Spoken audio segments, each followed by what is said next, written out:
یہ جان کر کے ان کی محبوب بیوی اور بھابھی اس حادثے میں اپنی زندگیاں ہار گئیں۔ وہ کچھ اس طرح روئے کہ وہاں موجود ڈاکٹر اور نرس بھی رو دیے تھے۔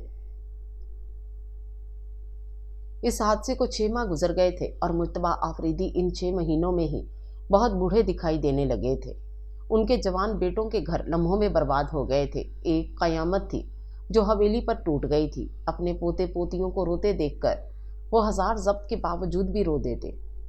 شاہان اور زریش تو پھر بھی تھوڑے سمجھدار تھے، مگر ارسل اور شانیل تو اکثر اپنی ماؤں کے لیے ضد کرتے تھے۔ شانیل تو ابھی صرف 2 سال کا تھا۔ وہ ضد پر آ جاتا تو ملازمہ سے بھی سنبھالنا مشکل ہو جاتا۔ شروع میں 3 ماہ شہر بانو آفریدی حویلی میں ہی رہیں۔ بچوں کو روتے دیکھ کر وہ بھی اکثر رونے لگتی، جس سے ان کی طبیعت خراب رہنے لگی۔ تو حذیفہ جو ایک دن ان سے ملنے آیا تھا، ان کو شدید بخار میں مبتلا دیکھ کر اپنے ساتھ آفریدی ہاؤس لے گیا، مگر وہ اب بھی 15 دن یا مہینے بعد حویلی کا چکر ضرور لگاتی تھیں۔ اس دن بھی مرتضیٰ آفریدی اور وہ بچوں سے ملنے آئے تھے کہ مجتبیٰ آفریدی ایک بار پھر سجل اور زیان کے رشتے کے لیے ان کے سامنے سوالی بن گئے۔ اس بار ان کے بہتے آنسوں اور کانپتا نحیف وجود مرتضیٰ آفریدی کے ہونٹوں پر کفر لگا گیا، یہ جانتے ہوئے بھی کہ ان کی بیٹی اس رشتے کے لیے کبھی نہیں مانے گی۔ وہ مجتبیٰ آفریدی کو انکار نہ کر سکے تھے۔ ان کا سر خود بخود اقرار میں ہل گیا تھا۔ ٹھیک ہے لالا جی، جیسے آپ کی مرضی، مجھے کوئی اعتراض نہیں ہے۔ ان کے اقرار پر جہاں مجتبیٰ آفریدی کے تفکر زدہ چہرے پر خوشی کی لہر دوڑ گئی تھی، وہیں شہر بانو آفریدی نے کافی حیران و پریشان ہو کر اپنے شوہر کی سمت دیکھا۔ یہ کیسا فیصلہ کر رہے تھے، یہ جانتے ہوئے بھی کہ ان کی لاڈلی بیٹی نے تو آج تک اٹھ کر پانی کا گلاس تک نہ بھر کر پیا تھا، تو کہاں اتنے بچوں کی ذمہ داری۔ شہر بانو اچھی طرح جانتی تھی کہ سجل اتنی بڑی ذمہ داری اٹھانے کے اہل نہ تھی، لیکن واپس آتے ہوئے گاڑی میں جب انہوں نے اپنے ان خدشات کا اظہار مرتضیٰ آفریدی سے کیا تھا تو وہ لاپرواہی سے بولے تھے، اوہو بیگم آپ بھی نہ، بھائی جب سر پر پڑتی ہے تو سب آ جاتا ہے، اور ویسے آپ کو تو کوئی اعتراض نہیں ہونا چاہیے، کیونکہ یہ وہی زیان آفریدی ہے جس کے ساتھ سجل کی شادی کرنے کی خواہش سب سے زیادہ آپ کو ہی تھی بالکل تھی، مگر تب حالات اور تھے۔ ان کی بات پر مرتضیٰ آفریدی نے لمحہ بھر کو گردن موڑ کر اپنی شریک حیات کو دیکھا، پھر انتہائی طنز سے گویا ہوئے، تو گویا اب آپ کو اعتراض زیان کی پہلی شادی اور ایک بیٹے کا باپ ہونے کی وجہ سے ہے۔ مرتضیٰ آفریدی کے الفاظ پر شہر بانو نے انہیں انتہائی تعصب اور غصے کا ملا جلا تاثر لیے دیکھا، پھر بہت دکھ سے بولی، مجھے ہرگز یہ اندازہ نہ تھا مرتضیٰ کہ آپ میری اس بات کا اتنا غلط مطلب لیں گے، ورنہ کبھی اعتراض نہ کرتی۔ اور ایک بات آپ یہ واضح کر لیں کہ زیان مجھے سب سے زیادہ عزیز ہے، اپنے بچوں سے بھی زیادہ۔ وہ 2 تو کیا 10 بچوں کا باپ بھی ہوتا تو اس وجہ سے ہرگز انکار نہ کرتی، اور اب بھی اگر اعتراض ہے تو صرف اور صرف اپنی بیٹی کی لاابالی پن کی وجہ سے، زیان کی پہلی شادی یا بیٹے کی وجہ سے ہرگز نہیں۔ شہر بانو آفریدی کی آخری بات سن کر مرتضیٰ آفریدی انہیں تسلی دیتے ہوئے بولے، بیگم جب ذمہ داری ڈلتی ہے تو نبھانی بھی آ جاتی ہے، آپ فکر نہ کریں۔ اس کے بعد شہر بانو آفریدی چپ کر گئیں۔ وہ مزید کچھ بھی کہہ کر مرتضیٰ کے اس سوچ پر مہر ثابت نہیں کرنا چاہتی تھیں کہ انہیں اعتراض زیان کے بیٹے کی وجہ سے ہے۔ گھر آ کر جب رات کو کھانے کی میز پر مرتضیٰ آفریدی نے یہ بتایا کہ وہ سجل کا رشتہ زیان سے لے کر آئے ہیں تو ڈائننگ ہال میں ایک دم خاموشی چھا گئی۔ سب کی نظریں سجل کے چہرے پر جا ٹھہری تھیں۔ اس کا منہ کو نوالیا لے کر جاتا ہاتھ وہیں جم گیا تھا۔ وہ پھٹی پھٹی بے یقین نگاہوں سے پاپا کو دیکھے جا رہی تھی، اور اسے اس طرح دیکھتے پا کر ہی مرتضیٰ آفریدی مزید بولے، لالا جان مجھ سے پہلے بھی کئی بار سجل کا رشتہ زیان کے لیے مانگ چکے تھے اور میں ہر بار انہیں انکار کر دیتا تھا، مگر اس دفعہ میں ان کو انکار نہیں کر سکا، اور اس کی ایک وجہ ہے اور وہ ہے منال کے بچے۔ فرض کریں اگر کل کو رومان دوسری شادی کر لیتا ہے تو بچے تو سوتیلی ماں کے رحم و کرم پر آ جائیں گے۔ ایسے میں سجل کی اس حویلی میں موجودگی ان کے لیے بہت ضروری ہے، اور اسی لیے میں نے لالا کو ہاں کہا ہے، اس یقین کے ساتھ کہ میری بیٹی میری بات کی لاج رکھے گی۔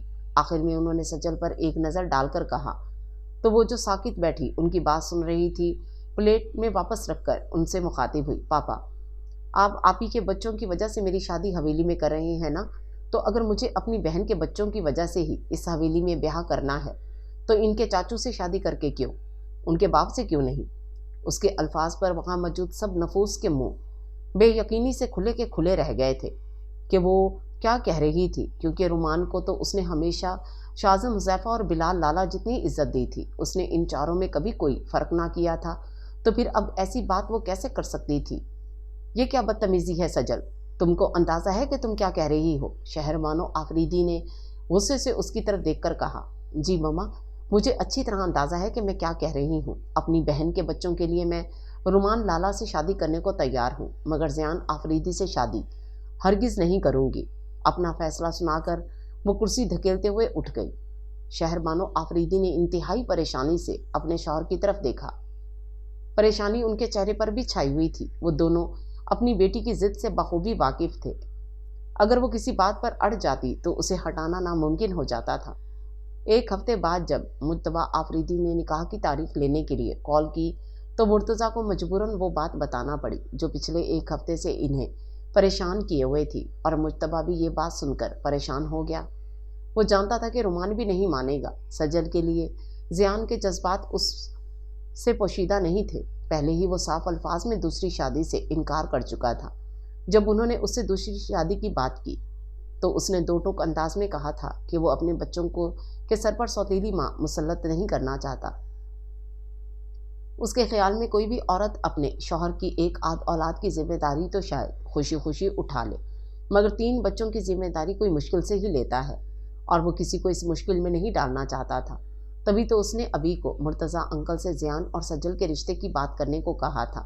ان کے خیال میں سجل ہی اپنی بہن کے بچوں کی ذمہ داری صحیح طریقے سے نبھا سکتی تھی، مگر سجل سے اپنی شادی کا اس نے شاید کبھی سوچا بھی نہ تھا، اور مجتبیٰ آفریدی جانتے تھے کہ یہ بات سن کر رومان کا رد عمل کیا ہوگا۔ اور پھر وہی ہوا۔ جب شام کو انہوں نے رومان کو سجل کے فیصلے سے آگاہ کیا تو غصے سے رومان کا چہرہ سرخ ہو گیا۔ دماغ خراب ہو گیا ہے اس کا بھی، اور شاید چاچو کا بھی۔ وہ دانت پیستے ہوئے بولے۔ انہیں اتنا غصہ تھا کہ اگر اس وقت سجل ان کے سامنے ہوتی تو وہ اس کا گلا دبانے سے بھی دریغ نہ کرتے۔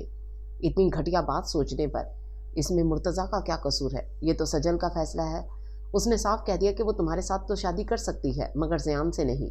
بات کرتے کرتے ابھی کی نظر سامنے اٹھی تو وہ ایک دم چپ ہو گئے۔ ان کا یوں سامنے دیکھنا اور پھر چپ ہو جانا رومان نے بھی نوٹ کیا تھا۔ ایک خدشے نے ان کے دل میں سر اٹھایا۔ انہیں کچھ غلط ہونے کا احساس ہوا۔ انہوں نے تیزی سے گردن موڑ کر ابھی کی نظروں کے تعاقب میں دیکھا۔ صوفے کی پشت سے ٹیک لگا کر بظاہر ٹی وی دیکھنے میں مگن زیان ان کی ساری باتیں سن چکا تھا۔ اس کا اندازہ انہیں اس کے بھینچے ہوئے اور دھواں دھواں ہوتے چہرے سے ہو گیا تھا۔ یہ کب آیا؟ دونوں ہی اپنی اپنی جگہ سوچ رہے تھے، اور ساتھ ہی ساتھ خود کو اس بات پر کوس رہے تھے کہ وہ اس کی آمد سے بے خبر کیسے رہ گئے۔ 3 نفوس کی موجودگی کے باوجود لاؤنج میں خاموشی چھائی ہوئی تھی۔ پھر ابھی اٹھ کر چلے گئے۔ رومان بھی کچھ دیر بیٹھ کر اٹھ گیا، مگر زیان آفریدی وہاں بیٹھا۔ سجل آفریدی کی اپنے لیے نفرت کی انتہا سوچتا رہا۔ اس نے ساری رات سگریٹ پیتے گزاری۔ ایک بار پھر ٹھکرائے جانے کا دکھ اسے اندر تک جلا گیا تھا۔ ساری رات وہ جاگتا رہا، اور نیند رومان آفریدی کو بھی نہ آ رہی تھی۔ وہ بے تابی سے صبح ہونے کا انتظار کر رہے تھے۔ صبح ہوتے ہی وہ بغیر ناشتہ کیے اسلام آباد کے لیے نکل گئے۔ مرتضیٰ آفریدی کے آفس میں ان دونوں کے درمیان اس موضوع پر تقریباً 2 گھنٹے بحث ہوئی۔ رومان آفریدی سجل اور زیان کے نکاح کی تاریخ مانگ رہے تھے، اور مرتضیٰ آفریدی انہیں سمجھانے کی کوشش کر رہے تھے کہ وہ اپنی باشعور بیٹی کے ساتھ زبردستی نہیں کر سکتے۔ جب وہ اس رشتے پر راضی نہیں تو کیسے تقریباً 2 گھنٹے کی بحث کے بعد رومان آفریدی مرتضیٰ آفریدی کو منانے میں کامیاب ہو گئے تھے۔ وہ مرتضیٰ آفریدی کے آفس سے نکاح کی تاریخ لے کر ہی اٹھے۔ سجل کی ہاؤس جاب مکمل ہونے میں صرف 1.5 ماہ باقی تھا، اس لیے نکاح کی تاریخ 1.5 ماہ بعد کی رکھی گئی۔ رومان آفریدی نے شاذم، حذیفہ اور بلال کا بھی شکریہ ادا کیا، جنہوں نے مرتضیٰ آفریدی کو منانے میں ان کا بھرپور ساتھ دیا تھا۔ ہاؤس جاب مکمل ہونے کے 1 ہفتے بعد زیان سے اس کا نکاح کر دیا گیا۔ نکاح نہایت سادگی سے کیا گیا، کیونکہ یہ دونوں خاندانوں کا مشترکہ فیصلہ تھا۔ حویلی سے برات کے نام پر صرف 2 گاڑیوں میں چند افراد آئے تھے۔ ایک گاڑی میں زیان اور رومان لالا تھے، اور دوسری گاڑی جس میں ابھی اور بچے بھی تھے عارف خان ڈرائیو کر رہا تھا۔ واپسی میں جب وہ حویلی پہنچے تو کافی رات ہو چکی تھی۔ حویلی میں اس کا استقبال بھی نہایت سادگی سے کیا گیا، جس پر سجل آفریدی کا دل راکھ راکھ ہو گیا تھا۔ اپنی شادی کے حوالے سے ہر لڑکی کے کچھ خواب اور ارمان ہوتے ہیں، بالکل ویسے ہی اس کے بھی اس دن سے جڑے کئی خواب تھے، مگر اس کے وہ سارے خواب بری طرح ٹوٹ کر